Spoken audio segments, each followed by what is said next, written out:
ब्रह्माणं विदधाति पूर्वं यो वै वेदांश्च प्रहिणोति तस्मै तं हदेवमात्मबुद्धिप्रकाशम् मुमुक्षुर्वै शरणमहं प्रपद्ये।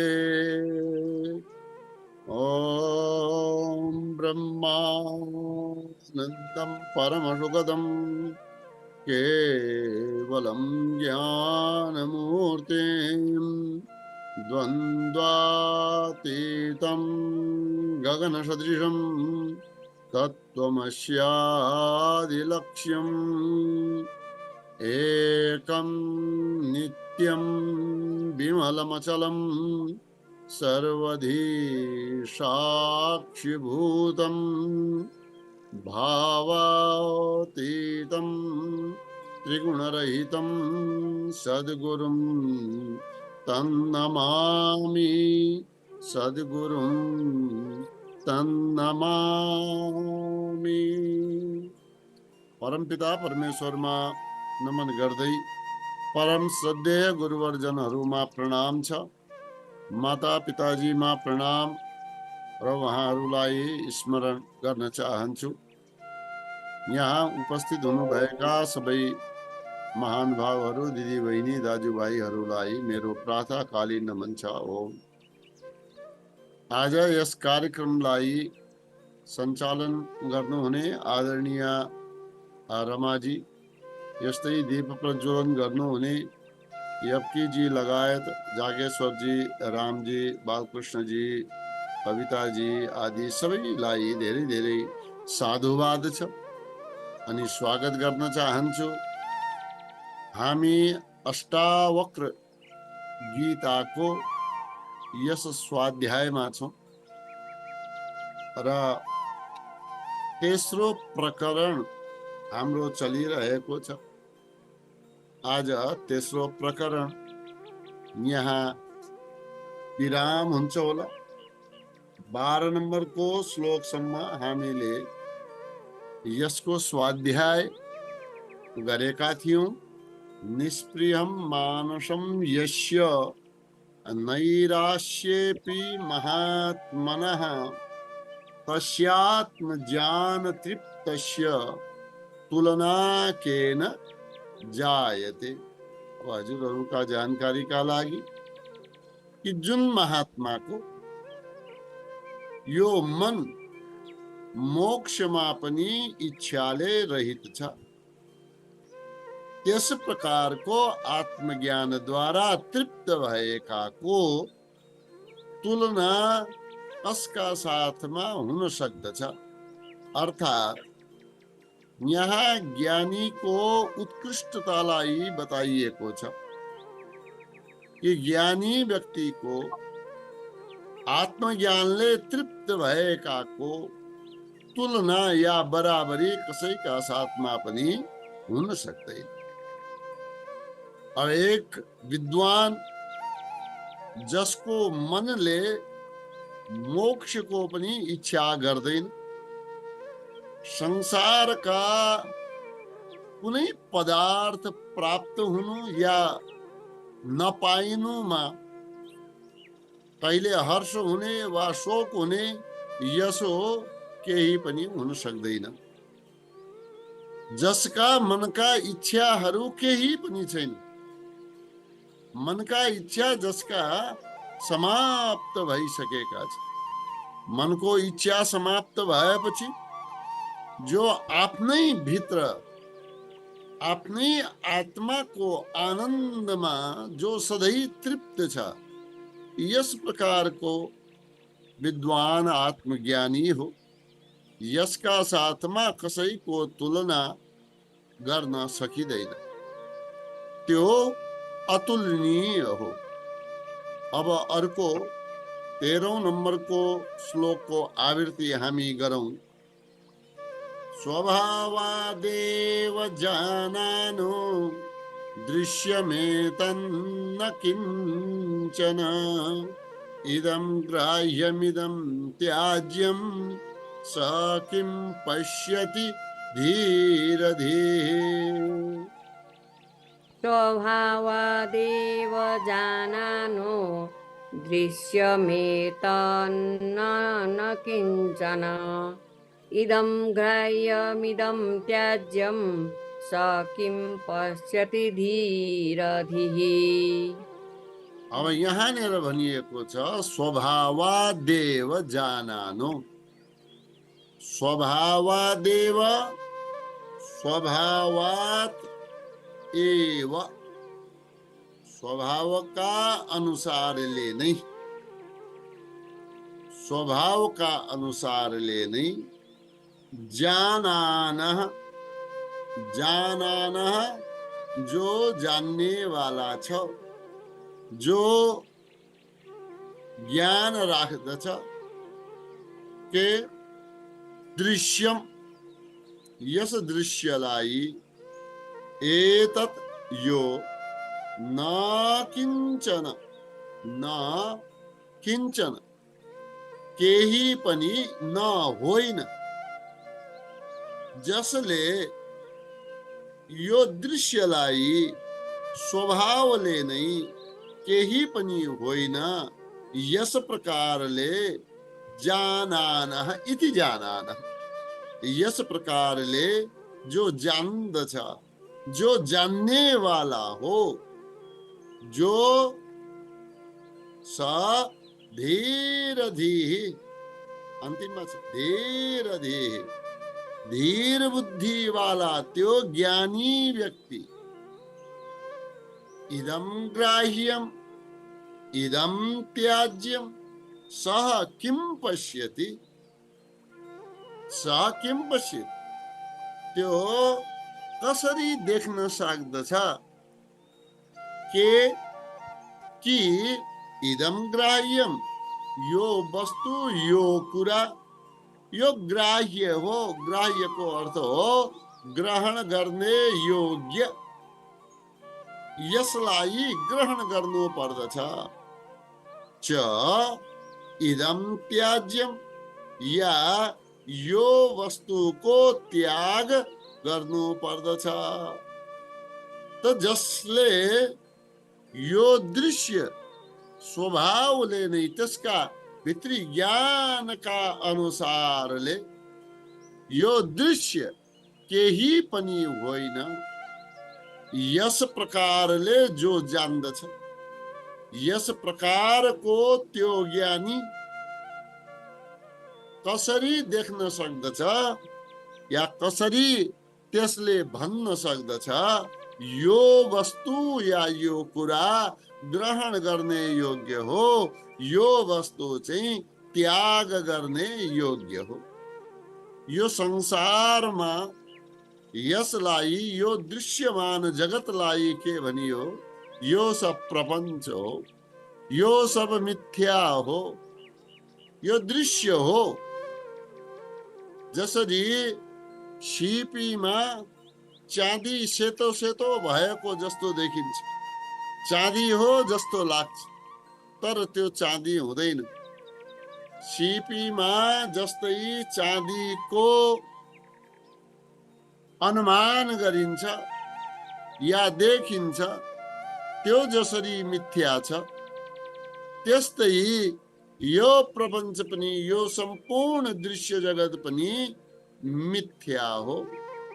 यस प्रकारले अनुमान गर्दै यो सम्पूर्ण संसार यो मिथ्या नै हो, यस प्रकार जुन विद्वानले, जुन साधकले यो निश्चय गर्यो, अब निश्चय गरिसक्यो सब मिथ्या हो, केही पनि होइन, यस्तो विद्वान मानिस अब कब त्यसले हेर्न सक्छ कि यो मैले ग्रहण गर्ने, यो मैले त्याग गर्ने, जसका लागि यो संसार केही पनि होइन भन्ने स्थितिमा जो पुगिसकेको छ, केही होइन भन्ने वालाले अब एउटा वाक्यलाई मात्रै ध्यान दिनुहोस्, यो संसार केही होइन भन्ने वालाले अब त्यसका लागि त केही पनि होइन, नथिङ, केही पनि छैन।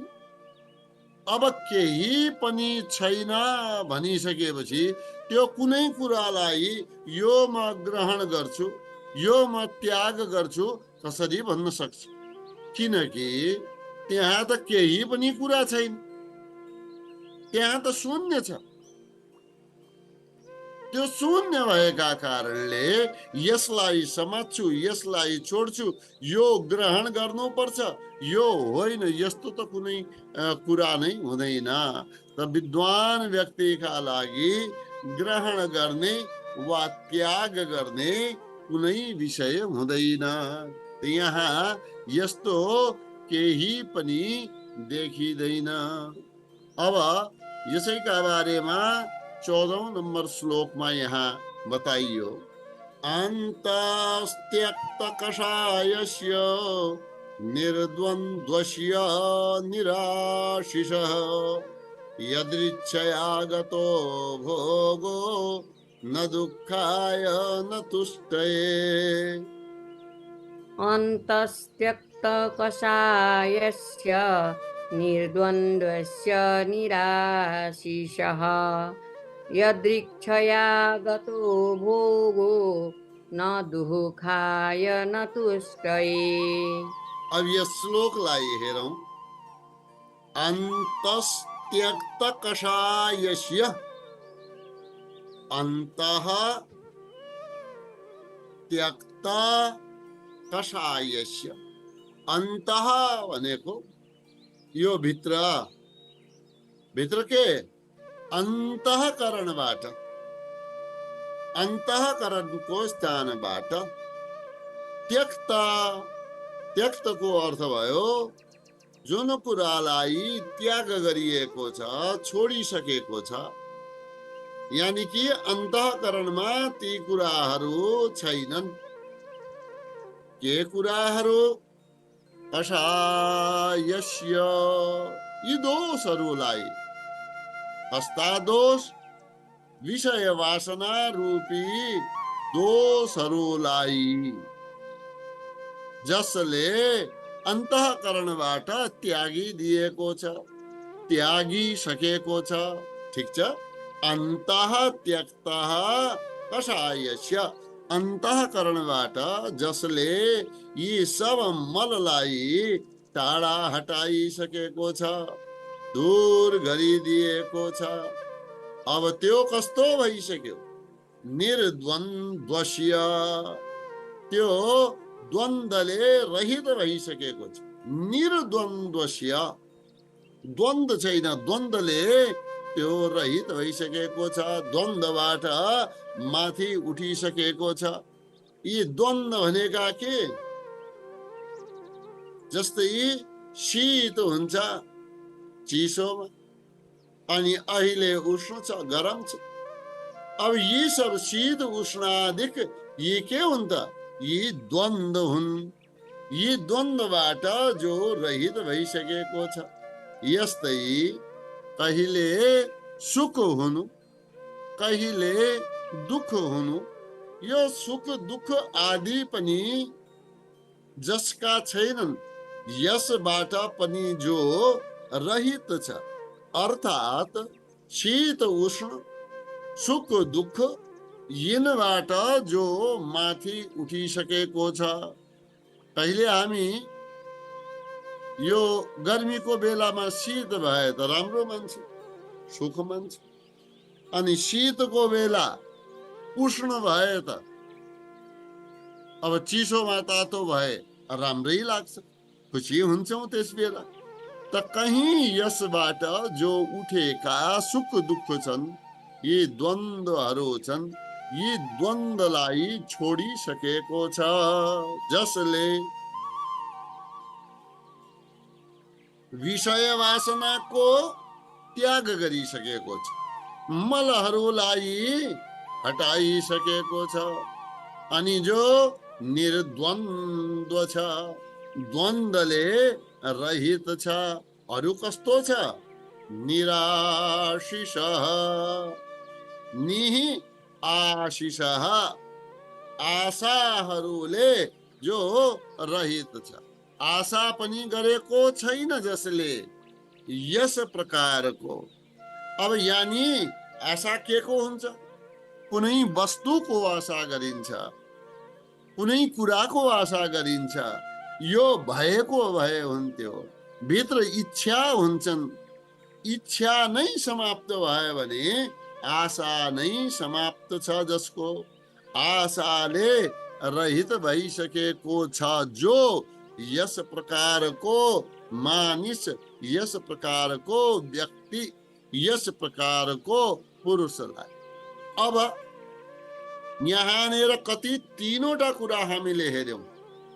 भित्र अन्तःकरणबाट जसले विषय वासनाको त्याग गरिसकेको छ, जसलाई सुख दुःख हानि लाभ आदि द्वन्द्वहरू सताउँदैनन्, यी द्वन्द्वहरूबाट जो रहित छ, अनि जसका मनमा के कुनै आशाहरू बाँकी छैनन्, कुनै इच्छाहरू बाँकी छैनन्, जो इच्छाहरू भन्दा पनि माथि उठिसकेको छ, यस प्रकारको जो मानिस छ। यसको हेर्नुहोस् अब तल्लो लाइन, यदृच्छया। यदृच्छयाको अर्थ हो आफ्नो इच्छाले होइन, आफ्नो इच्छाले होइन, स्वतः एव। स्वतः एव जो प्राप्त भयो। स्वतः एव भन्नाले जो आफै प्राप्त भएको छ, दैव योगले प्राप्त भएको छ। या यसलाई हामी कहिले के भन्छौं? यदृच्छया, स्वतः एव। यो जो आएको छ, आगतः, प्राप्त भएको छ, प्रारब्धका अनुसारले जो मिल्यो। हामीले चाहना गरेनौं, हामीले चाहना गरेका छैन, तर दैव योगले प्राप्त भयो। प्रारब्धले जो वस्तु स्वतः एव प्राप्त भएको छ, यस प्रकारको त्यो वस्तु, त्यो पदार्थ, त्यो कुरा, त्यसको प्राप्तिमा न दुखाय न तुष्टये। अब प्राप्त अप्राप्त जे पनि भयो, न त त्यसको दुःख मनाउनु छ, न त्यसले आहा यस्तो मैले पाए भनेर भित्र मनलाई सन्तुष्ट गर्दै खुसी मनाउनु छ। कुरा बुझियो कि बुझिएन हजुरको? जसका अन्तःकरणमा कुनै विषय वासनाहरू छैनन्, जसका मलहरू समाप्त भइसकेका छन्, जो सुख दुःखादि द्वन्द्वले रहित भइसकेको छ, जसका मनमा कुनै इच्छाहरू छैनन्, कुनै आशा छैन, यस्तो आशा इच्छा लालसाले रहित भएको मानिसलाई कुनै भोग प्राप्त भयो। भोग कसरी प्राप्त भयो? आफूले त इच्छा राखेन, तर यो दैववशात्, प्रारब्धवशात् कुनै वस्तु प्राप्त भएमा न दुखाय न तुष्टय। बस त्यसको भोग आयो भने भोग्दछ, त्यसलाई हटाउने होइन, यो चाहिएन भनेर हटाउने होइन। जो प्राप्त भयो त त्यो प्राप्तलाई त्यसबाट दुःख मनाउनु वा हर्षित हुनु यसो होइन। त्यसलाई भोग भोग्ने, तर न सुखी हुने न दुखी हुने, न प्राप्तिमा हर्ष हुने सन्तुष्ट हुने, न ज्यादा दुःख मनाउने हो। त यस्तो योगी हुन्छ, यस्तो आत्मज्ञानी हुन्छ। दैव योग बाट प्राप्त भएको जो भोग छ, त्यसलाई प्रारब्धका वशमा भएर भोग गर्दै रहन्छ, हर्ष शोकलाई प्राप्त हुँदैन। अनि यस प्रकारले यो अष्टावक्र गीताको तृतीय जो प्रकरण छ, यो समाप्त भएको छ। र यो तृतीय प्रकरण यहाँ समाप्त भएको छ। अब हामीले अहिलेसम्म 3 प्रकरणलाई पूरा गरिसकेका छौं। यो अष्टावक्र गीताको अब चौथो प्रकरणमा ध्यान दिनुहोस्। यो जो अहिलेसम्म जे भयो यो चौथो प्रकरणमा हामी पुग्यौं। आत्मज्ञानका द्वारा आफ्नो आत्मालाई जानिसकेको छ जसले, यस प्रकारले जो आत्म साक्षात्कार भएको छ, ऋषि अष्टावक्रजीका उपदेशका कारणले आत्म साक्षात्कार गरिसकेपछि अष्टावक्रजीले जे प्रश्न गर्नुभयो ती सबै प्रश्नहरूको सारगर्भित उत्तर दिनुभएको छ। अब त्यस आत्मज्ञानीको कहीं कतै कसैसँग पनि तुलना गर्न सकिँदैन। अब यी प्रश्नहरू अनेक गरिए, यसमा के आश्चर्य छ, यस्तो त धेरै आश्चर्य छ भन्नेवाला यी धेरै कुराहरू यहाँ गरिए। यसबाट हामीले चिन्तन गर्दै जाने हो, मनन गर्दै जाने हो। यस्तो हुनुमा आश्चर्य छ भनेर जो भनियो, यानी कि आत्मज्ञानीमा ती कुरा नहुनु पर्ने हुन्, यो एउटा चिन्तनको विषय हो। आत्मज्ञानीमा यदि ती कुराहरू भए भने त्यो त आश्चर्यकै कुरा भयो। त्यसबाट त्यो रहित हुनु पर्ने हो। अब जसले आनन्दलाई प्राप्त गरिसकेको छ, आत्मको आनन्दलाई जसले प्राप्त गरिसक्यो, त्यसका लागि बाहिर संसारमा आनन्द खोज्नु निरर्थक छ। ऊ खोज्दै खोज्दै अब उसले त बाहिर केही पनि छैन, सब यो दृश्य, यो प्रपञ्च, यो केही पनि छैन। यस प्रकारले जब आत्मज्ञानीले जानिसक्यो, अब केही छैन भन्ने कुराबाट त्यसले केही प्राप्त गर्ने आशा नै राख्दैन, या यो मलाई चाहिएन भनेर पनि केही उसले भन्दैन। अब जनकजीले के भन्नुहुन्छ, चौथो प्रकरणलाई यहाँ प्रारम्भ गरौं। जनक उवाच अन्तात्मज्ञस्य धीरस्य खेलतो भोगलीलया न हि संसारवाहिकैर्मूढैः सह समानता। अन्तात्मजस्य धीरस्य खेलतो भोगलीलया न हि संसारवाहिकैर्मूढैः सह समानता। गुरुदेवले, गुरु अष्टावक्रजीले यसभन्दा पहिले का प्रकरणहरूमा अब शिष्यको परीक्षा गर्न त्यो आत्मज्ञानी भन्नेवाला शिष्यका माथि अनेक प्रकारले आक्षेप गर्नु भएको छ। अब ती प्रश्नहरूको, त्यस प्रकारका कुराहरूको उत्तरलाई शिष्यका शब्दमा यहाँ भनिएको छ। अर्थात् जनकजी यहाँ भन्नुहुन्छ, हन्ता, हन्ता यहाँनिर यथार्थमा भन्ने अर्थ हो। यथार्थमा यो छ कि आत्मज्ञस्य धीरस्य, आत्मज्ञस्य जो आफ्नो आत्मालाई जान्ने वाला छ, आत्मज्ञस्य आत्मालाई जान्ने वाला जो ज्ञाता छ, जो कस्तो छ, धीरस्य जो धीर पुरुष छ, जो धैर्यवान छ, धीरस्य यस प्रकारको खेलतः खेलिरहेको या खेल्दै गरेको भोगलीलया भोगलीलाका द्वारा या भोगलीलाले नहीं हुन सक्दैन।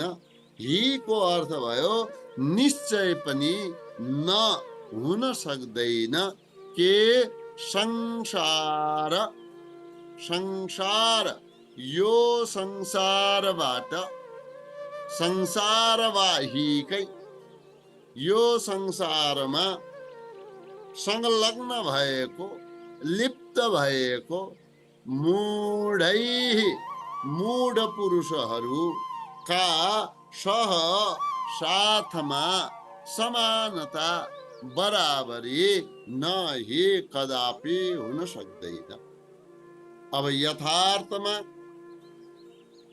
भोग लीलाबाट या भोग लीलासँग खेल्दै गरेको त्यसमा रमाइरहेको आत्मज्ञानी धीर पुरुषको बराबरी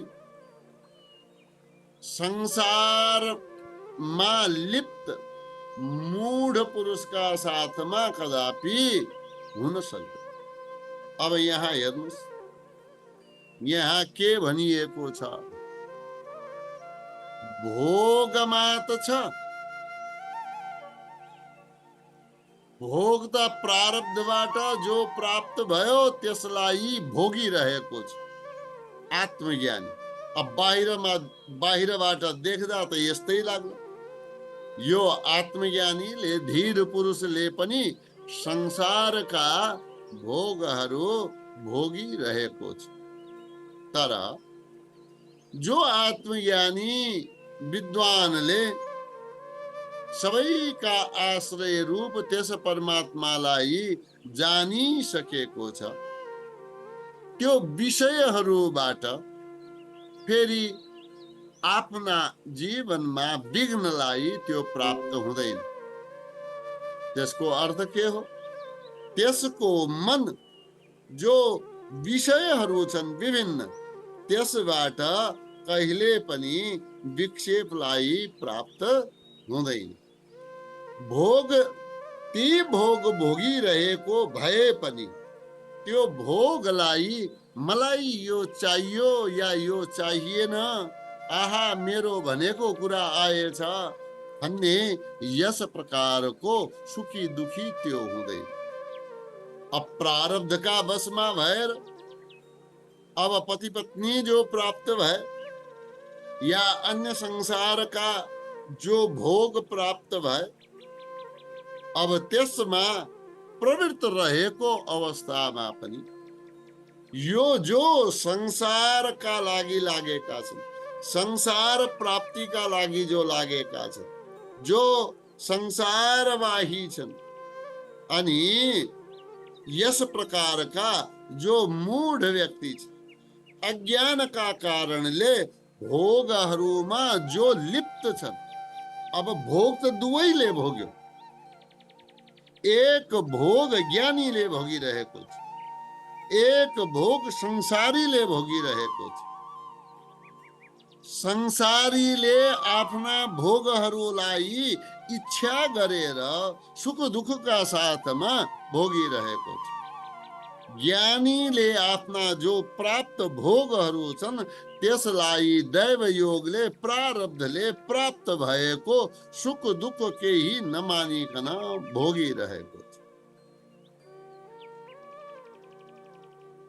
जो योगी छ, जो आत्मज्ञानी छ, त्यसलाई प्राप्त भएका भोगहरू जो भोगिरहेको छ, अब भोलि पनि यस्तै प्राप्त भएको भए हुन्थ्यो भन्ने वाला आसक्ति त्यसमा छैन। तर जो अज्ञानी मूर्ख पुरुष छ, जो संसारका अनेक भोगहरूमा लागि परेको छ, सुख दुःखलाई मान्दछ, त्यो त्यसमा आसक्त भएको छ। अब ती दुवैका बारेमा, दुवैका साथमा यदि हामीले बाहिरी दृष्टिकोणबाट मात्र भोग भोगिरहेको देखिरहेको अवस्थामा हामीले यी सबै त एकै हुन् भनेर हामीले तुलना गर्न मिल्दैन। नही समानता। त्यसैले यहाँनिर भनियो यो इन्द्रियहरू आफ्ना भोगलाई आफै भोगिरहेका छन्, म होइन। यो प्रारब्धले जे प्राप्त भयो यिनी आफै भोगिरहेका छन्। म त के हुँ? साक्षी हुँ। तत्त्ववित्तु महाभावो गुण कर्म विभागयो हो गुणा गुणेषु वर्तन्त इति मत्वा न सज्जते। मेरो केही सँग यसमा छैन, आफ्नो आसक्ति केही पनि देखाउँदै। तब यहाँनिर प्रारब्धबाट जे पनि कर्म प्राप्त भए, सुख दुःख जो प्राप्त भए, त्यो भोगमा ज्ञानी अज्ञानी यी दुवैको स्थिति फरक देखिन्छ। ज्ञानी लिप्त हुँदैन, अज्ञानी सधैँ लिप्त रहन्छ। अज्ञानी क्लेशलाई प्राप्त गर्दछ, दुःखलाई प्राप्त गर्दछ, तर ज्ञानी क्लेशलाई प्राप्त गर्दैन। त्यसैले यहाँ भनियो कि ज्ञानीका जति पनि यी कार्यहरू छन्, ज्ञानीका कार्य अज्ञानीका कार्य बाहिरबाट देख्दा एकै जस्तो कसैलाई लाग्न सक्छ, तर यी दुवैका बीचमा धेरै अन्तर छ। यो अन्तर भएका कारणले यसमा समानता छ, बराबरी छ, एकै त हुन् भन्नेवाला यो कुरा गर्न सकिँदैन, कुरा गर्न पनि मिल्दैन। अगाडि बढौं है त। दोस्रो श्लोकलाई हेरौं। यत पदम प्रेप्सवो दीनः शक्राद्याः सर्वदेवताः अहो तत्र स्थितो योगी न हर्षमुपगच्छते। यत्पदं पेप्सवो दीनः शक्राद्यः सर्वदेवतः अहो तत्र स्थितो योगी न हर्षमुपगच्छति। यत पदम, यत जुन, पदम पदलाई, प्रेप्सवः, प्रेप्सवः जसले इच्छा गरेको छ, जुन पदको इच्छा गर्दै, जुन पदलाई प्राप्त गर्ने इच्छा गर्दै, दीनाः, दीन भएका, दुखी भएका, शक्राद्याः, शक्र, शक्र कसलाई भनियो? इन्द्रलाई शक्र भनिन्छ। शक्राद्याः, इन्द्र आदि सर्वदेवताः, यी सबै देवताहरू जुन पदको इच्छा गर्दै, जुन पदको प्राप्तिको चाहना गर्दै, यी इन्द्रादि सबै देवताहरू जुन पदलाई प्राप्त गर्न धेरै दीन बनिरहेका छन्, दुखी बनिरहेका छन्। अहो आश्चर्य छ। तत्र, तत्र भन्नाले यद पदम, जो माथि भनियो, यद पदम को जुन पदको इच्छा गर्दै भनेर माथि भनियो, त्यही पदमा, तत्र त्यस पदमा स्थितः, स्थित भएको, यानी कि त्यस पदमा पुगेको, स्थितको अर्थ त्यसमा हुनु, योगी जुन योगी पुरुष छ त्यो योगी पुरुष म यसमा पुगेको छु भनेर न हर्षम उपगच्छते, त्यो हर्षलाई न उपगच्छति, त्यो त्यसका समीप जाँदैन, हर्षका समीप जाँदैन, अर्थात हर्षलाई प्राप्त हुँदैन। यो अहो यो नै आश्चर्य हो। ठिक छ त, जुन पदको इच्छा गर्दै इन्द्रादि सबै देवताहरू बडा मरिहत्ते गरिरहेका छन्, यो पद यो आत्मज्ञानको यो स्थितिलाई हामीले पनि प्राप्त गरेको भए हुन्थ्यो। त्यसै पदको त्यसै स्थानमा स्थित भएको जो योगी छ त्यो हर्षलाई प्राप्त हुँदैन, यही आश्चर्य हो। अब यसमा संसारको व्यवहारमा लागेको ज्ञानी र अज्ञानीका बीचमा तुलना गर्न सकिँदैन, नै सहसमानता। यहाँनिर तुलना गर्न सकिँदैन भन्यो गतमा। अज्ञानीलाई लाभ र अलाभमा, हानिमा सुख र दुख हुन्छ, तर त्यही कुराको जो ज्ञानी व्यक्ति छ, लाभ र हानिमा ज्ञानी व्यक्तिलाई सुख दुख हुँदैन। यसै कारणले उनीहरूको बीचमा तुलना गर्न मिल्दैन भनेर पनि भनिएको। जनकजी भन्नुहुन्छ कि हे गुरु महाराज,